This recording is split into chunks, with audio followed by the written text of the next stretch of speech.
저는 이제 북미에서 산 지는 한 22년, 이번 연도 그래서 22년 됐고. 그러면 북미 진출하고 싶어 하시는 예. 업체분들을 위해서 조금 어떤 말씀 해주시면 좋을지. 저는 남들보다 빨리 비즈니스를 했잖아요. 네. 20대 중반부터 사업을 했으니까. 그러니까 사실 10년을 딱 되돌아보면은 가장 기억에 남는 건 실패했던 경험이 제일 많이 기억이 나요. 그래서 그리고 사실 성공 사례는 쉽게 접할 수가 있기 때문에 이제 제가 이제 말씀드리고 싶은 부분은 이제 실패를 전달하는 게 주 목적이죠. 단순히 사업을 뭐 10년 했다 이거뿐만이 아니라 저는 여기서 오래 살았잖아요. 네. 그 오래 살고 사업도 남들보다 좀 빨리 시작을 했고 그래서 본격적으로 컨설팅 한 건 한 2년 정도 돼요. 2년 정도 되면서 뭐 컨설팅이라는 게 그렇잖아요. 그러니까 대부분의 이제 남들 얘기를 들어주는 일이고 네. 또 이제 남들의 성공 사례나 실패 사례를 많이 접하면서 네. 아, 이 사회는 정말 수많은 전문가들이 있구나. 네. 그리고 어떻게 그 사람들이 그런 지식을 접하는구나 이런 것도 좀 알게 됐는데 네. 저는 제 일만 하다 보니까 뒤늦게 이제 전문가들의 강연도 좀 듣게 됐고 그리고 그분들이 쓴 책도 읽게 됐어요. 읽게 됐는데 조금 혼란스러운 부분이 있더라고요. 그러니까 제가 이제 접한 분야는 아무래도 제가 전공으로 하는 뭐 마케팅이나 뭐 아마존, 이베이, 뭐 북미 진출에 대한 부분인데 왜 그 전문가들이 들려주시는 내용과 내가 경험했던 거랑 좀 차이가 있나 이런 생각이 들으면서 그분들의 전문적인 지식은 존중하지만 왜 그래도 그분들이 경험하지 못했던 거 그리고 이제 단순히 사업뿐만이 아니라 지난 20년 이상을 북미 쪽에서 생활하면서 실질적인 경험을 전달해주면 좋지 않을까. 그러면 전문가분들의 문제인가요?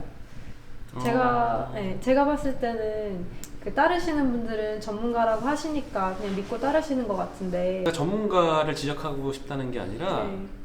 그러니까 쉽게 예를 들자면은 이제 전 영어 강사 경험이 있잖아요. 네. 영어 강사 경험이 있는데 제가 그 당시 대학교 2학년이었어요. 영어 강사를 할 때. 그래서 한국에서 영어 강사를 하면서 그때 느꼈던 게 뭐였냐면 와 한국 참 영어 잘 가르친다. 문법은. 네. 네. 근데 그 생각이 들더라고요. 그 학생들이 거기서 영어를 배웠을 때 그걸 배우고 와가지고 현지에 와서 영어를 잘할까? 영어 문법은 잘할지 모르지만 실질적으로 와가지고 대화를 여기 현지인들이랑 대화를 하고 생활을 할 때 쉽게 적응할 수 있을까? 전문가라는 거는 그 분야에 대해서 정말 충분한 공부를 하고 이제 데이터를 공유하고 있고 데이터를 이제 보유하고 계시니까 전문가는 맞아요.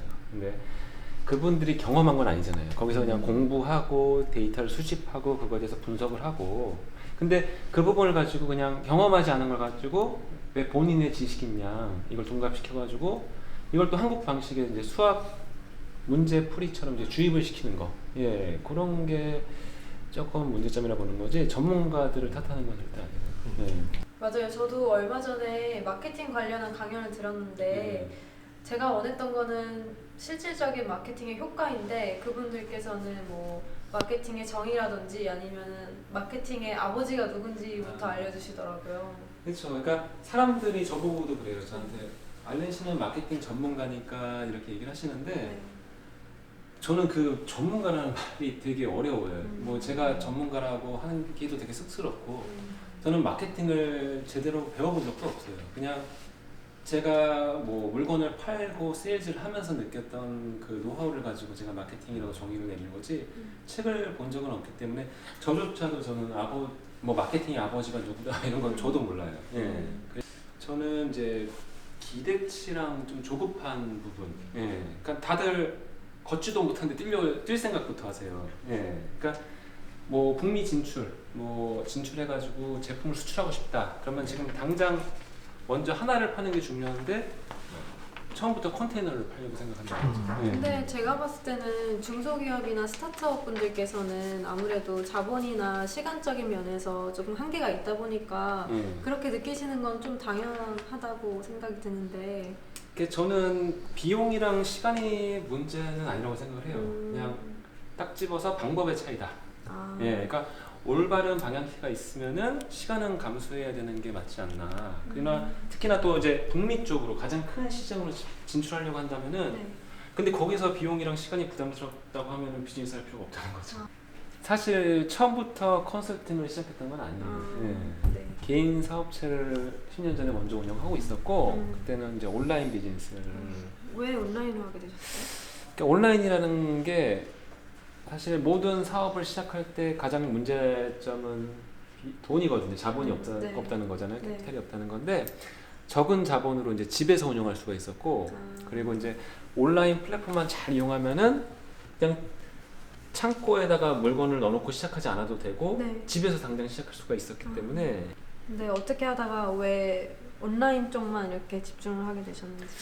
그 당시에 제가 할 수 있는 건 그거밖에 없었어요. 아, 네. 그러면 그때 운영하셨던 채널이 어떤 거셨어요?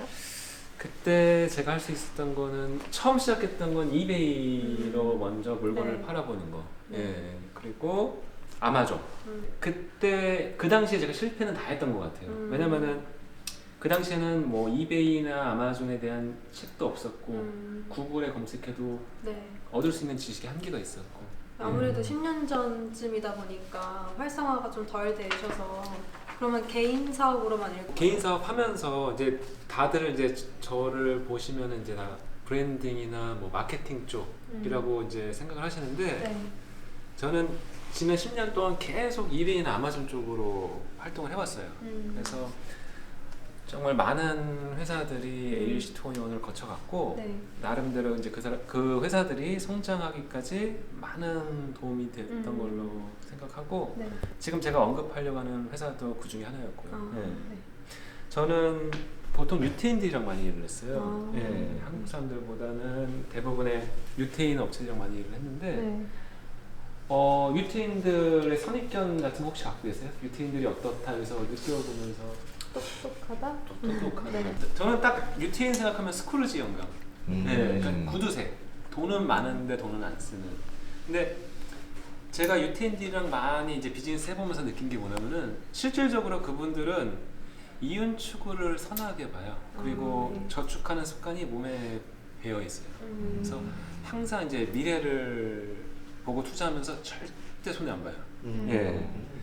제가 일했던 저기 제넥스라는 회사도 마찬가지로 초기에는 그 업체도 굉장히 큰 회사인데 네. 초기에는 그냥 저희랑 그냥 컨설팅 한 다음에 바로 이제 온라인 경영 쪽을 위임했었던 회사였어요. 예. 대표님한테 다 위임하신 거네요. 예, 그러니까 그 당시는 잘 몰랐는데 나중에 알았던 부분이지만 이제 다른 유태인들이 굉장히 좀 색다른 충격이었다고 하더라고요. 보통 이제 유태인들은 유태인들한테 맡기거든요. 근데 이 분야에 대해서는 이제 그 다른 민족, 그것도 동양 사람이 한테 이렇게 맡긴 거 자체가 이제 색다른 충격이었다고 하고 그때도 이제 그렇게 잘하면서 회사를 잘 운영해 왔고요. 네. 저는 이제 유태인들이 좋은 민족이에요. 좋은 민족이고 하지만 차별은 존재하더라고요. 제가 그 밑에서 일을 해보니까 초기에 일을 할 때 왜 대부분의 동양 사람들은 창고에서 일하고 있지? 이 생각은 많이 들었고 유태인들끼리는 능력에 상관없이 굉장히 대우를 잘 해주더라고요. 네. 그래서 그러면서 이제 유태인들의 선입견이 있었어요. 저도 굉장히 똑똑한 세계에서 가장 똑똑한 민족이다 생각을 했는데 제가 그 친구들이랑 일을 해보면서 느낀 건 한국 사람 못지 않구나. 오히려 저는 한국 사람들이 더 똑똑한 민족이다 이런 확신도 얻었던 것 같아요. 그럼 기존 사업체 운영하시면서도 하신 거세요? 그쵸. 그 당시에는. 예. 그러면 그 회사는 어떤 거를 주로 하는 회사였어요? 이 회사는 한 역사가 한 3, 40년 된 회사인데 유통을 하는 회사였어요. 그래서 큰 업체들, 뭐 시얼스나 월마트, 코스코 쪽에 납품을 주로 하는 회사였고 네. 한 10,000여 개 이상의 종류의 제품들을 납품하는 작지 않은 회사였어요. 네. 예. 그래서 아무래도 유통을 하다 보니까 트렌드를 좀 잘 읽어서 아마존 쪽은 좀 잘 하고 있었어요 그 당시에도. 근데 이베이 쪽은 좀 스트러글 해가지고 그 부분에서 어떻게 해야 되냐 하다가 저희랑 이제 연결이 된 거죠. 예. 그럼 온라인 쪽에서만 맡아서 하신 거예요? 처음에는 온라인 쪽만 맡았어요. 예. 그러면 조금 기억 남는 성과라든지 이런 게 있어요? 사실 처음에 온라인으로 맡아가지고 성과는 많이 냈어요. 왜냐면은 제가 하던 분야잖아요. 네, 제가 그렇죠. 제 개인 사업에서 하는 분야인데 네. 이 회사 같은 경우는 제품은 너무 많은데 이베이 계정만 만들고 그 전문가가 없다 보니까 팔 수가 없는 구조였어요. 네. 근데 저 같은 경우는 제가 항상 하던 거니까 네. 항상 판매하던 해당 거였으니까 마치 이제 물 만난 물고기처럼 네. 아, 여러 이 제품도 올려보고 네. 이 제품도 올려보면서 예 성과는 제가 잘했다기보다는 너무 주어진 환경이 너무 좋았어요. 그리고 다행히 거쳐갔던 그 거기서 이제 거쳐갔던 스페셜리스트들이 좀 잘 못해가지고 제가 조금 돋보였던 운이 좋았던 케이스였던 것 같아요. 그럼 예. 이베이로만을 그렇게 성과를 내신 거예요? 처음에는 이제 이베이로만 진행을 하다가 이게 이베이가 이제 계속 잘 올라가다 보니까 네. 회사가 요청을 하더라고요. 그러면 아마존 쪽도 좀 맡아서 해줄 수 있겠냐. 그래서 처음에는 이베이 쪽만 하다가 2년 차부터는 아마존이랑 이베이를 같이 했고 그래서 아마존도 캐나다 쪽만 하다가 미국까지 같이 하다가 3년 차부터는 제가 임원이 돼요. 그래서 그때는 이제 아마존 이베이 관리뿐만이 아니라 시얼스나 월마트에 납품하는 모든 제품들을 관리하는 거 그리고 그 제품들을 소싱할 수 있도록 바이어가 된 거죠. 예, 회사 대표로. 그래서 임원 부사장까지, 그러니까 사장 그 유틴 사장님 다음 자리까지 제가 들어가가지고 일을 하게 된 거죠. 유태인 회사에서 부사장까지 가신 거 정말 대단하신 것 같은데. 사실 초기에는 굉장히 어려웠어요. 네. 그러니까 제가 그때도 기억나는 게 사장이 이 얘기를 하더라고요. 너희들은 가구다. 무슨 의미인지 아세요 혹시? 글쎄요. 네. 가구는 언제든지 필요 없으면 버리고 새 걸 살 수가 있어요. 그러니까 좀 무섭더라고요 초기에. 저도 이제 성공을 하려고 들어왔는데 부담이 좀 되고 그리고 유태인들 성격상 네. 손해는 안 보는 민족이기 때문에 이 친구들이 저한테 되는 비용의 몇 배 이상의 효과를 안 보이면은 큰일 나겠다 이 생각을 했던 것 같고 그래서 정말 마지막 기회라고 생각하고 간절하게 일을 했어요. 예. 그러면서 좋았던 거는 아무래도 제가 개인 사업을 할 때는 제가 어느 정도 한정된 자본 때문에 할 수 제품을 구입하고 이런 데 한정된 부분이 있었는데 이 유태인 회사에서 일을 하면서 좋았던 거는 제가 원하는 건 다 가지고 할 수가 있었다는 거죠. 그러니까 월마트에 납품하는 게 이베이에서도 먹히는지 아마존에서도 먹히는지 제가 정말 할 수 있을 것 같은 제품이면은 얼마든지 구매가 가능했고 예, 그걸 가지고 단순히 온라인뿐만이 아니라 오프라인이랑 온라인을 동시에 테스트해 볼 수가 있었던 거죠. 그래서 온라인에서 안 팔린다. 그러면 뭐 월마트로 보내고 월마트에서 안 팔리는 제품은 다시 갖고 와가지고 뭐 아마존 포스팅을 하고 그리고 또 새로운 제품이 필요하다. 그러면 이제 미국 전시회 같은 데 가서 제품을 소싱해 오고 예. 그래서 돈도 많이 벌었어요. 돈도 많이 벌었지만 좋은 포지션이었지만 제일 좋았던 건 너무 많은 경험을 했던 거죠. 제가 만약에 혼자 개인 사업을 했다면 단순히 온라인 쪽에서만 그냥 이베이, 아마존 쪽에 단순 정보만 얻었겠지만 큰 회사에서 특히나 임원 쪽으로 일을 하다 보면서 다양한 제품을 테스트해 보면서 예, 정말 좋은 경험을 많이 했던 게 가장 큰 성과였다고 생각합니다. 진짜 재밌으셨겠어요. 개인적으로 하시다 보면 한계가 많으니까. 예. 네. 그 월마트 가봤죠? 그쵸. 예, 뭐 시얼스 같은데 뭐 가보면은 거기 막 제품들이 많잖아요. 예, 그거 다 해봤다고 보면 돼요. 예. 그리고 좋았던 게 제 돈을 안 가지고도 회사를 운영하면서 그 온라인에서 제품에 대한 디맨드를 테스트를 해볼 수가 있었던 거죠. 그래서 단순히 아마존 이베이 전략이 아니라 이 제품이 팔리는 제품이다. 이 제품이 안 팔리는 제품이다. 이게 트렌드는 이렇게 되는 거구나. 그리고 온라인에서 잘 팔리는데 오프라인에서는 안 먹힐 수도 있겠구나. 때로는 오프라인에서만 먹힐 수 있는 제품이 있구나. 아니면 어떤 전략을 가지고는 둘 다 윈윈할 수 있는 상황을 만들 수 있겠구나. 예, 이런 거를 좀 경험한 게 좋았죠. 또 온라인 전문 분야다 보니까 온라인 쪽에 집중을 많이 했죠. 예. 그러니까 회사가 이제 제품이 제가 아까 말씀드렸듯이 10,000개가 넘었잖아요. 10,000개 그 종류가 있었잖아요. 근데 그 오프라인이라는 거는 이제 선반이나 이런 게 한정돼 있어요, 장소가. 그래서 공간의 한계 때문에 진열해 놓을 수 있는 제품의 한계가 있더라고요. 뭐 10,000개라고 10,000개를 쫙 깔아 놓을 수 있는 게 아니라 어떤 거 놓고 팔리면 팔리는 거 놓고 다 팔리면 또 놓고 하지만 저도 그 당시 초기에는 오프라인이랑 경쟁을 했어야 됐어요. 왜 온라인이 오프라인보다 낫는지 증명을 해야 되기 때문에 그들과의 경쟁에서 이기기 위해서는 그들보다 이제 압도적으로 많은 제품 리스트들을 이제 보유해야 된다고 생각을 했고 이제 온라인의 장점은 그거잖아요. 모든 제품을 다 이제 포스팅해서 나열할 수가 있잖아요. 그리고 소비자들이 좀 더 스토어에 들리지 않아도 쉽고 빠르게 이제 검색만으로도 그 찾을 수 있고 온라인 비즈니스만의 이제 속도와 편리함 그리고 이제 판매할 수 있는 아이템 가질 수의 장점을 최대한 이용할 수 있었기 때문에 그래서 이제 온라인에 집중을 했고 더 좋은 결과를 만들어내게 됐고요. 그럼 다른 사례들도 많이 갖고 계시겠네요? 아무래도 이제 그 유통 큰 회사에서 임원 생활 하다 보니까 그 회사의 제품을 납품하는 업체들 있잖아요. 그 네. 업체들에 대한 디맨드가 많았었어요. 그러니까 사실 그 사람들은 더 좋은 제품을 더 싸게 갖고 오는 회사들이기 때문에 이 회사 말고도 그걸 통해서 다른 파트너들이랑도 연결이 돼서 컨설팅도 해준 경험이 있고 뭐 아마존 이베이 대행도 뭐 계정을 셋업해 준다거나 그런 적은 있었죠. 그럼 되게 많은 경험들이 그 회사를 다니시면서 쌓이셨겠어요? 그렇죠. 그러니까 대부분의 경험은 뭐 개인 사업도 중요하지만 개인 사업에서의 중요했었던 거는 실패를 거기서 다 해봤다는 거고 거기서 했던 실패를 가지고 저희가 이제 파트너들이랑 그러니까 뭐 이런 제넥스 같은 회사에서 일을 할 때는 시행착오를 겪어봤기 때문에 시행착오를 두 번 다시 겪지 않고 제대로 진행이 가능했던 거죠. 그러면 그 당시에 한국 업체로부터 좀 디맨드가 있었던 경우는 없었어요? 그러니까 여기 북미에 있는 캐나다나 미국에 있는 업체들, 한국 업체들한테의 의뢰는 전혀 없었고요. 근데 2년 전부터 그러니까 한국에 계신 업체들에 대한 디맨드가 조금씩 생기기 시작했죠.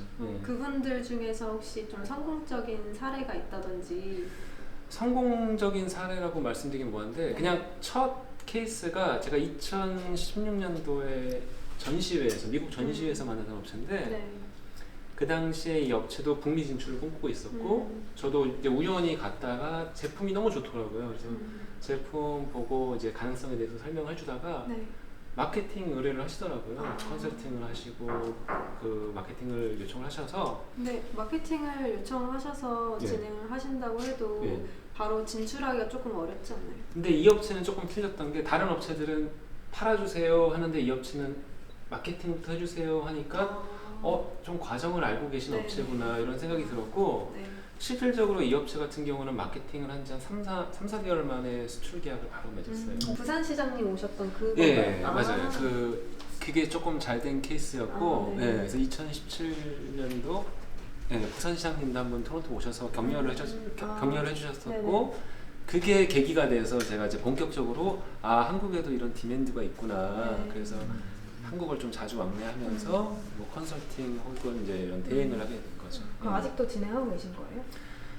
이 업체 같은 경우는 좀 잘 시작이 좋아가지고 여기서 캐나다에다가 법인도 만들고 또 제가 여기 이 법인의 임원으로 있어요. 임원으로 있고 지난주에는 아마존 판매 위한 제품도 입고가 됐고요. 그러니까 그 2년을 맺은 지 3년 됐는데 여전히 끈끈한 파트너로서 잘 가고 있는 좋은 케이스죠. 그러면 지난 10년 동안 개인 사업도 하시고 뭐 큰 회사의 임원으로서 자리매김도 하시고 그래서 그동안 그 경험을 바탕으로 또 이제부터 어떤 얘기를 해주실 건지.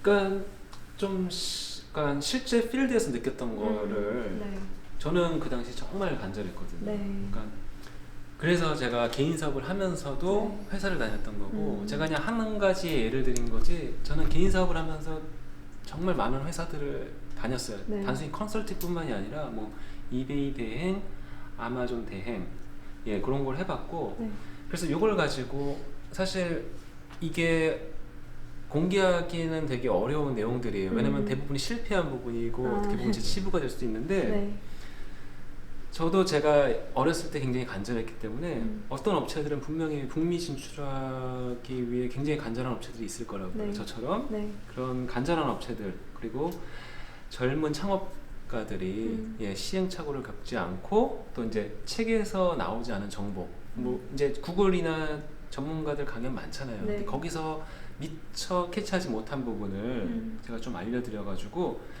가장 중요한 거는 제가 시행착오를 먼저 겪었기 때문에 그분들이 최소한 제가 반복했던 실수는 하지 않으면 좋지 않을까. 그래서 앞으로